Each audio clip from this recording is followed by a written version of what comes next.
First Contact's Price. Dr. Sarah Chen stood at the observation deck of the International Space Station, her eyes fixed on the approaching alien vessel. Its crystalline structure caught Earth's sunlight, scattering rainbow fragments across the station's viewport. After 15 months of careful communication, the Astronomical Research Confederation had finally agreed to a face-to-face meeting. Dr. Chen, they're requesting docking clearance, Lieutenant Rodriguez announced from his station. Final authentication protocols check out. Sarah smoothed her uniform, touching the translator pin at her collar. As Earth's leading xenobiologist and the head of the First Contact Division, she had memorized every detail about the ARC's preliminary communications. Their civilization spanned thousands of worlds, dedicating themselves to the pursuit of knowledge about life throughout the galaxy.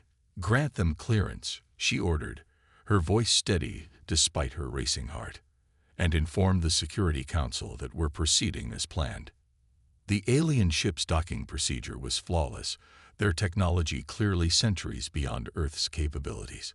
When the airlock cycled, Sarah found herself face-to-face with beings she had only seen in transmitted images. The three ARC representatives stood nearly 7 feet tall, their iridescent scales shifting colors in the station's lighting. Their leader, who had introduced itself as Research Director Van, stepped forward with surprising grace for its size. "Greetings, Dr. Chen." Van spoke through its own translation device. "We are honored to finally meet in person. Your species' rapid technological advancement has been most impressive to observe." Sarah's scientific mind caught the odd phrasing. To observe. I was under the impression our first contact was 15 months ago. Van's scales rippled with what Sarah had learned was their expression of pride. Yes. Perhaps we should discuss this in your conference facility. We have much to share about our ongoing research initiatives. As they walked through the station's corridors, Sarah noticed the other 2 aliens recording everything with small devices embedded in their environmental suits. Their interest seemed particularly focused on the human crew members they passed. The conference room's wall screens displayed a real-time view of Earth below, a sight that still took Sarah's breath away. Once seated, Van activated a holographic display showing various Earth species, whales breaching the ocean's surface, tigers stalking through jungles, and birds soaring through mountain ranges. "Your planet's biodiversity is remarkable," Van began. "We've been conducting careful studies for the past 30 Earth years. Your conservation efforts, while admirable, have been insufficient to prevent the loss of several species. Fortunately, we have preserved specimens of each in our research facilities." Sarah's blood ran cold. "You've been taking Earth's animals without our knowledge." "Of course. It's standard procedure for pre-contact civilizations. We maintain extensive preservation programs across multiple worlds. Would you like to see our current collection from Earth?" The holographic display shifted, showing massive facilities filled with habitats. Sarah recognized endangered species she thought extinct, specimens of plants and animals carefully preserved in controlled environments. Her initial outrage began to shift toward fascination until the display reached a new section of the facility. She stood so quickly her chair rolled backward. "Stop. Go back to that last image." Van obliged, seemingly pleased by her interest. The hologram showed what looked like a modern classroom, except the children inside were separated by transparent barriers. "Human children. Explain this." Now, Sarah's voice had dropped to a dangerous whisper. Yes. Our most fascinating specimens. Human young demonstrate remarkable cognitive development and social bonding behaviors. We've been studying their adaptation and learning capabilities for approximately 20 Earth years. The research has been invaluable to understanding your species' potential." Sarah fought to keep her voice steady as she activated her communication link. "Security Council, are you receiving this?" "We are, Dr. Chen," came the immediate response. "Military forces are already mobilizing. Keep them talking." "These children." Sarah turned back to Van, whose scales were now showing patterns she couldn't interpret. "How many?" "Currently, 47 specimens across various age groups. We're particularly interested in their emotional resilience and problem-solving capabilities. Some have been with us since infancy, providing unprecedented longitudinal data. Sarah thought of her own daughter back on Earth, safe in school. Or at least she had always assumed she was safe. You stole them. You stole children from their families. Van's scales shifted to a confused pattern. Stolen. No. We preserved them. Many were from situations we determined suboptimal for development. Our facilities provide perfect environmental conditions, educational resources, and complete medical care. They're not specimens. Sarah's voice cracked with fury. They're children. People. With families who have been searching for them, grieving for them, thinking they were dead or worse. Your emotional response is unexpected, Van noted, its companions recording Sarah's reaction with their devices. Perhaps this explains why we've had such difficulty understanding certain aspects of human social structures. Would you be interested in participating in a comparative study? Sarah's laugh was hollow. Oh, you're about to participate in a very detailed study of human social structures. Specifically, you're going to learn what happens when humanity discovers someone has been taking our children. Alarms began blaring throughout the station. Lieutenant Rodriguez's voice came over the intercom. Dr. Chen, multiple ships just appeared in orbit. They're ours. Every nation with space capability just launched everything they had. The Security Council has declared a global state of emergency. Van's scales had shifted to a deep purple. This reaction is most extreme. Surely you understand the scientific value. No, Sarah cut them off. You understand nothing. Those children you're holding, each one of them is loved, missed, mourned. Every parent on Earth would burn down the galaxy to save them. And that's exactly what we're prepared to do.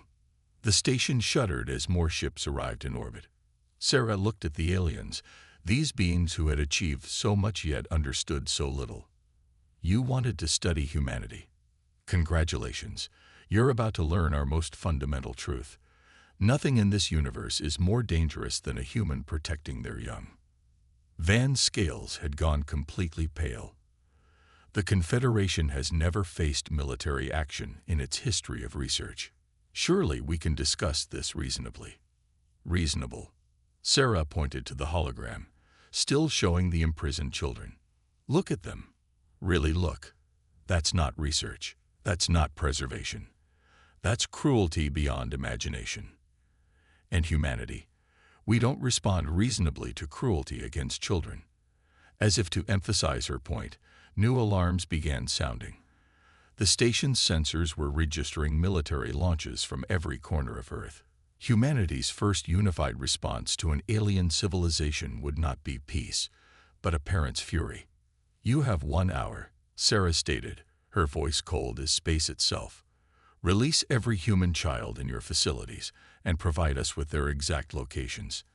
After that, humanity will show you exactly why taking our children was the biggest mistake your Confederation has ever made. The first shots of humanity's entrance to the galactic stage were about to be fired, not for territory or resources, but for the most precious thing any species could fight for, their children. The universe was about to learn why humans were considered the most dangerous beings in the galaxy when it came to protecting their young. The lines we draw. Admiral Helena Torres stood on the bridge of the ESS Defender, Earth's newest warship, as reports flooded in from across the globe. Every space-capable nation had mobilized their forces, forming humanity's first unified fleet. The view screen showed hundreds of ships taking position around Earth, from sleek Chinese interceptors to massive Russian carriers. Status report. She commanded, her eyes fixed on the holographic display, showing the Confederation's research station. It hung in space like a massive crystalline snowflake, beautiful and terrible in its implications. 2,347 ships assembled, Admiral, her XO reported. More launching every minute. The Confederation vessel at the ISS remains docked. Dr. Chen is still in negotiations. Helena's tablet pinged with new intelligence. The faces of children stared back at her. Some missing for decades, others for months. Each photo came with a heartbreaking story. Birthday parties never attended. Empty beds never slept in again. Parents who never stopped searching. Her own daughter was safe at home. But these children, these lost ones had been treated like specimens in an alien zoo. "Open a channel to the Confederation station," she ordered. The main screen flickered to life, showing an alien face. Its scales shifted in patterns that their xenobiologists were still trying to decode. "This is High Researcher Malk," the alien said through its translator. "Your aggressive mobilization is unnecessary. We are willing to discuss research-sharing agreements." "This is Admiral Torres of the Earth Defense Fleet." Helena cut them off. "We're not interested in agreements. You have 45 minutes remaining to release all human children in your custody. After that, we're coming to get them ourselves." Malk's scales rippled in what their briefing suggested was confusion. "Admiral, please understand. Our research is vital to understanding developing species. The specimens are well cared for." "They're not specimens." Helena's voice could have frozen nitrogen. "They're children. My analysts just finished comparing your facility records with our missing persons databases. Tommy Chen, age 6 when taken, would be starting college now. Sarah Williams, 4 when you took her, should be learning to drive. Instead, they're in your cages, treated like lab rats. Our habitats are designed for optimal development. A cage is still a cage, no matter how pretty you make it." Helena pulled up another report. James Cooper, taken at age 5. His mother died last year, still searching for him. She never knew he was alive, never got to hold him again. "Do you understand what you've done? The harm you've caused?" The alien scales shifted to a deep purple. "Your emotional attachment to your young is stronger than we anticipated. Perhaps we should have requested permission." Warning klaxons blared across the bridge. Helena's tactical officer called out, "Admiral." Energy spiked from the station. "They're powering up some kind of defense grid." Helena's lips curved in a cold smile. "So that's your answer? You still don't understand what you're dealing with. XO, send the signal. Activate Operation Mama Bear." Across Earth's fleet, ships began moving into attack formations. They were outgunned, outclassed in every technological way. But that didn't matter. Not today. Not for this. "Admiral," her communications officer called out. "Incoming transmission from everywhere. Civilian ships are launching. Thousands of them. Private vessels, cargo ships, anything that can reach orbit. They're all volunteering for the rescue operation." Helena wasn't surprised. Every parent on Earth had seen those faces now, had imagined their own children in those sterile cages. Humanity's response wasn't just military, it was primal. "Send to all ships," she ordered. "Hold position until the deadline. If they haven't released our children by then." She paused, thinking of all those empty beds, all those grieving families. "If they haven't released them, we show them why you never, ever come between humans and their children." On her screen, the alien scales had gone completely white. Fear, according to their briefings. Good. They should be afraid. "Admiral Torres." Malk spoke again, its translator struggling to convey its agitation. "You must understand. The Confederation has never lost a conflict. Our technology is centuries ahead of yours. This action would be suicide." Helena thought of her own daughter, of the fierce love that would drive her to challenge gods themselves to keep her safe. Multiply that by every parent on Earth, and you had the force now gathered in orbit. "Have you studied Earth's history?" she asked conversationally. "Specifically, have you looked at what happens when someone threatens our children? The lengths we'll go to. The odds we'll defy. We have extensive historical records. Then you should know this isn't about winning or losing. This is about showing the galaxy that there are lines you don't cross. Taking our children." Helena leaned forward, her voice deadly quiet. "That's the brightest line of all." New alarms sounded. The station's defense grid was fully online now, its weapon systems making Earth's most advanced technology look like toys. But still the ships came. Military vessels, civilian craft, anything that could fly. Humanity's response to the theft of their children wasn't just a military action. It was a statement to the galaxy. 30 minutes, Helena announced, both to her fleet and to the increasingly agitated alien on her screen. You took children from their families, made parents think their babies were dead, kept them in cages for your research. Now you get to learn why every species in the galaxy should fear a human parent's wrath. The countdown to humanity's first interstellar conflict continued, each second bringing them closer to either the peaceful return of their children or a battle that would reshape the galaxy's understanding of humanity forever.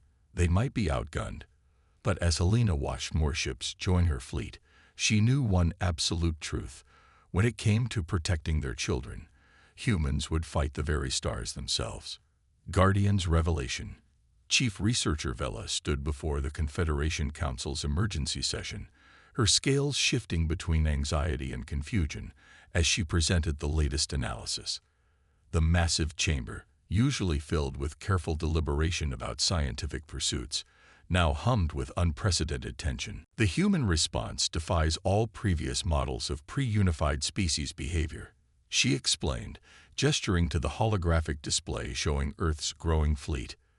They've overcome centuries-old conflicts in hours. Nations that were enemies yesterday now coordinate their ships in perfect harmony, all to recover what they call their children.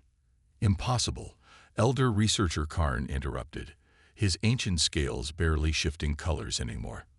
No species achieves unity so quickly. There must be other factors.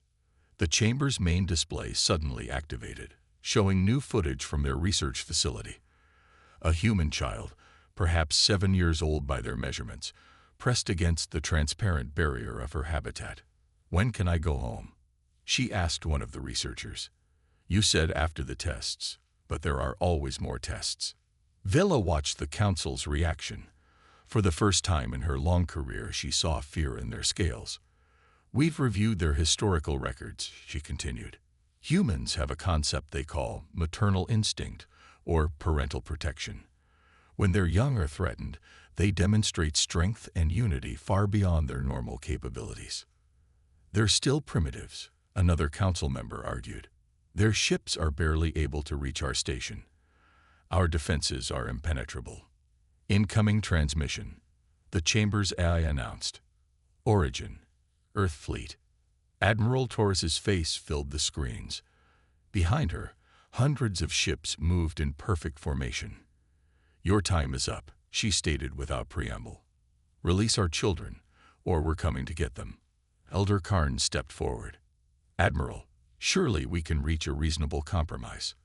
The research data is invaluable." "Data?" A new voice cut in. Dr. Chen appeared beside Torres, her expression hard. "Let me show you what your data really means." The transmission split, showing scenes from Earth. Parents clutching photos of missing children. Empty bedrooms preserved exactly as they were years ago. Birthday cakes never blown out. School pictures never taken. "Every child in your facility represents this," Dr. Chen continued. "Years of grief, countless tears, parents who never stopped searching, never stopped hoping. You didn't just take test subjects. You took pieces of our souls." The council chamber erupted in debate. Vela noticed something strange. Other species representatives were beginning to gather, watching the transmission with growing unease. "Final warning," Admiral Torres stated. "Release them, or witness humanity's response to those who harm our children." The transmission cut. Vela's instruments showed Earth's fleet beginning to move.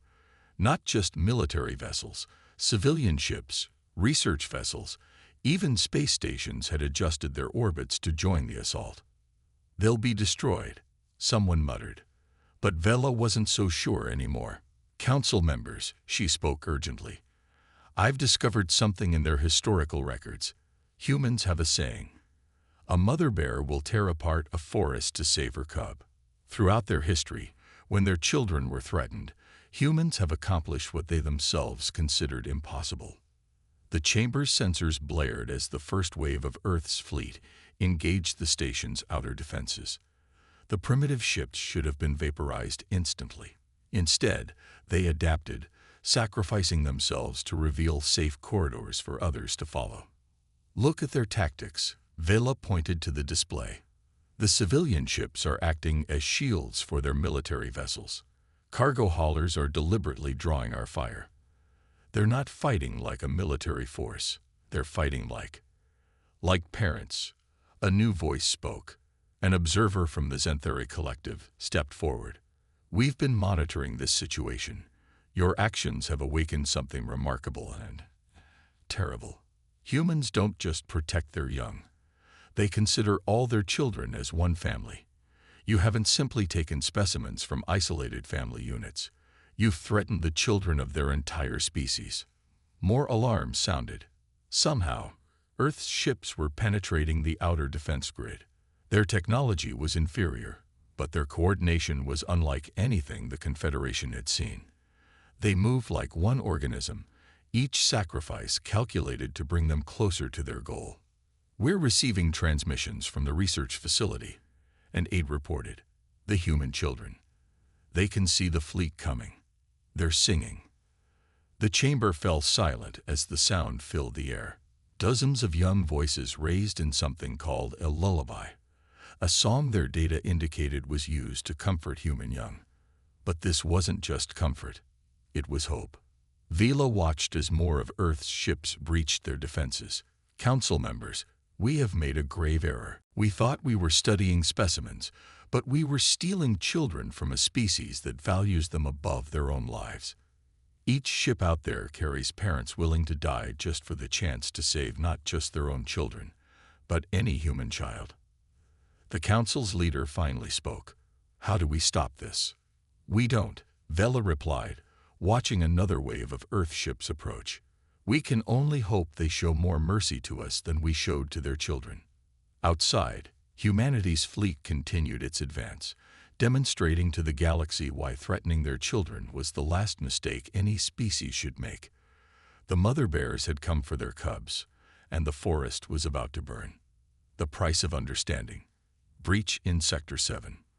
The research station's alarms blared as another section of their supposedly impenetrable defenses failed. Dr. Sarah Chen, now aboard the lead rescue vessel, watched the tactical display with grim satisfaction. The combined Earth fleet had achieved what the Confederation thought impossible. They'd broken through. All rescue teams, prepare for boarding. Admiral Torres's voice rang through the command channel. Remember your priorities. Secure the children, maintain their safety, and document everything. The galaxy needs to understand exactly what happened here. Sarah checked her tablet's display. The station's internal schematics, downloaded during their first contact, showed the locations of what the aliens called specimen habitats. Each dot on her screen represented a stolen child, a family torn apart, a wound in humanity's collective heart. Doctor, a young lieutenant called out, "We're receiving a transmission from the station. It's different." The main screen activated, showing not the familiar face of a Confederation researcher, but one of the children. A girl, no more than 8, pressed close to her cell's transparent wall. Behind her, other children gathered, their faces mixture of hope and disbelief. "Are you really coming?" the girl asked, her voice carrying years of carefully controlled pain. "They said no one was looking for us anymore. That Earth had forgotten." Sarah felt her throat tighten. "We never forgot. Not for 1 second. What's your name, sweetheart?" "Emily. Emily Martinez. I was taking the bus to school and then. I've been here so long. Are my parents? They're alive, Emily. They never stopped searching for you. None of the families did." Sarah glanced at her tactical display. "And we're almost there. Just hold on a little longer." The station shuddered as another wave of Earth's ships engaged its defenses.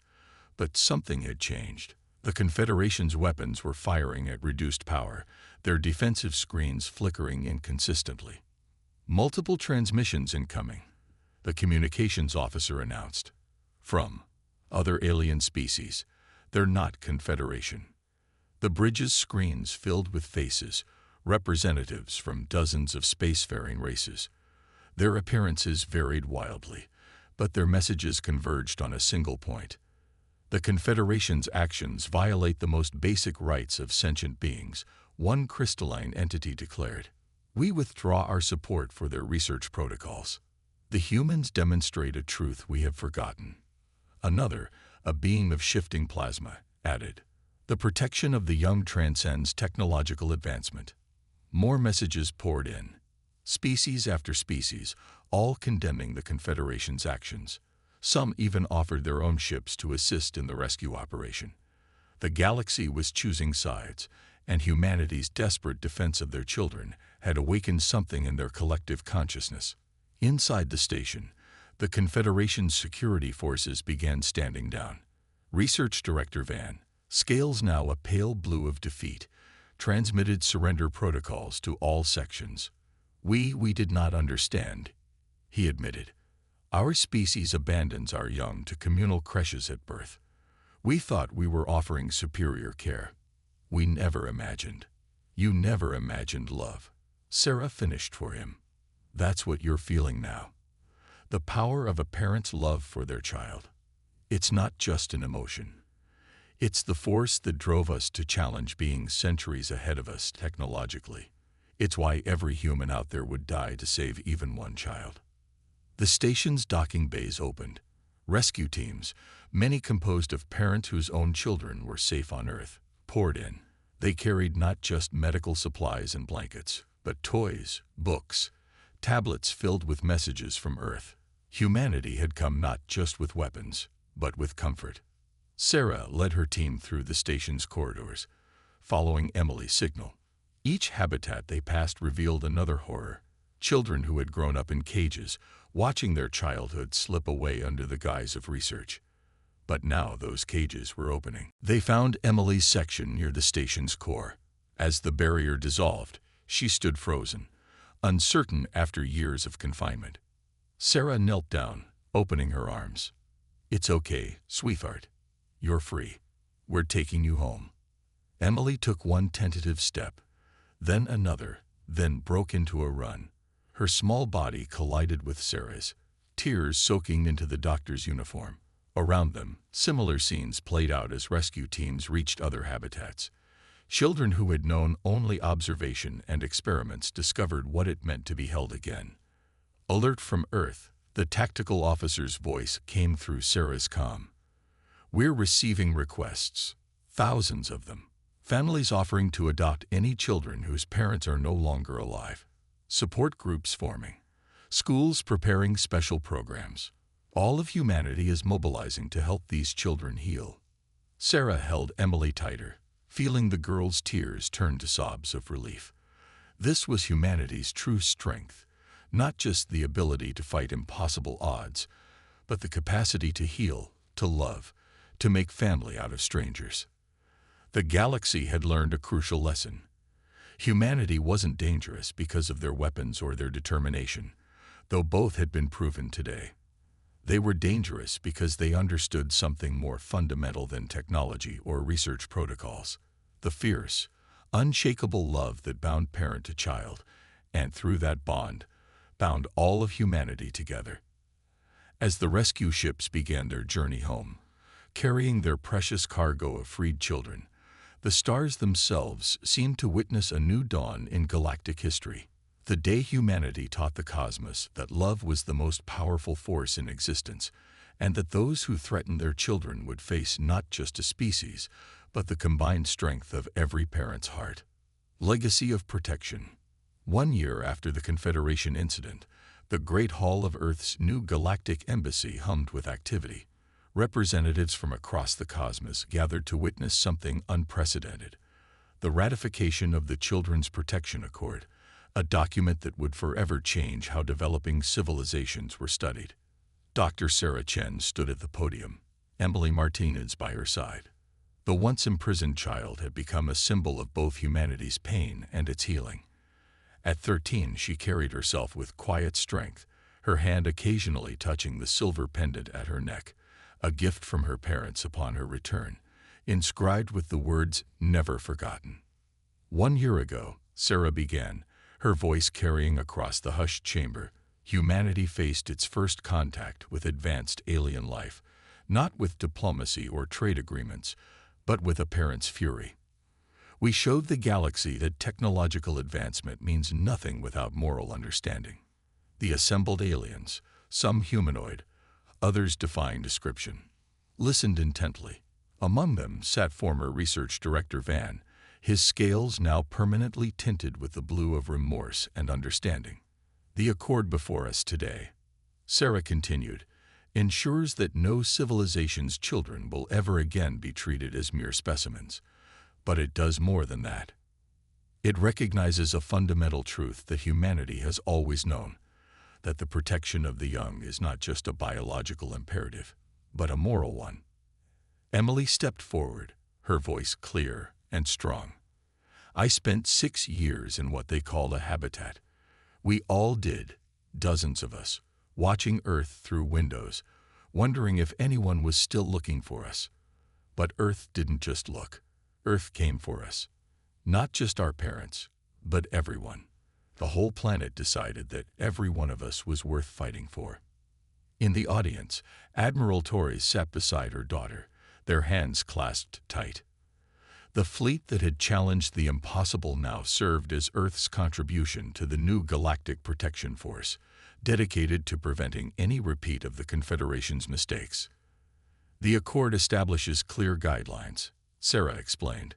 No sentient being under the age of majority for their species may be removed from their civilization for any reason. All research must be conducted openly, with full consent and participation of the studied species. But most importantly, it recognizes that every child, from every world, deserves to grow up free, loved, and protected. Van rose, his scales shifting with emotion. As the former chief researcher of the Confederation, I stand in support of this accord.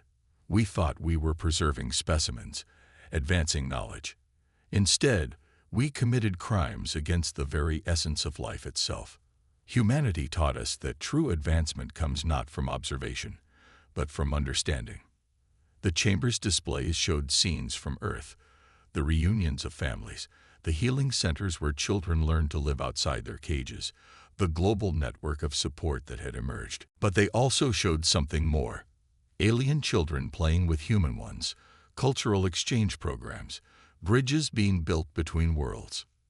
The incident changed us, Emily said, looking out at the gathered species. But it changed you too. You saw what humanity would do to protect its children. You learned that love isn't just an emotion. It's the most powerful force in the universe. A small light began blinking on the chamber's voting system. One by one, representatives from every spacefaring race registered their support.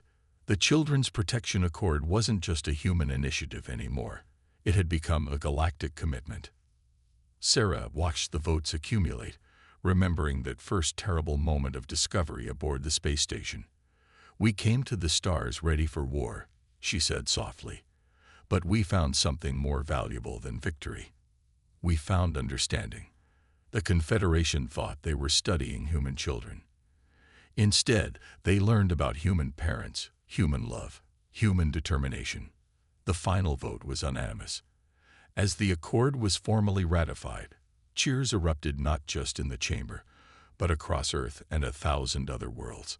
The galaxy had learned that humanity's greatest strength wasn't in their weapons or their willingness to fight impossible odds.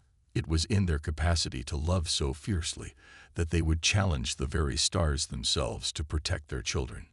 Emily's pendant caught the light as she smiled. "They thought they were keeping us safe in those cages," she said. "They didn't understand that real safety comes from love. That's humanity's gift to the galaxy, not just protecting our own children, but teaching every species that all children deserve protection." As the ceremony concluded, the assembled representatives filed out into Earth's sunshine. Human and alien children played in the embassy gardens, their laughter a testament to the new understanding that had been forged in the crucible of conflict. The stars had witnessed humanity's fury, But now they watched humanity's wisdom.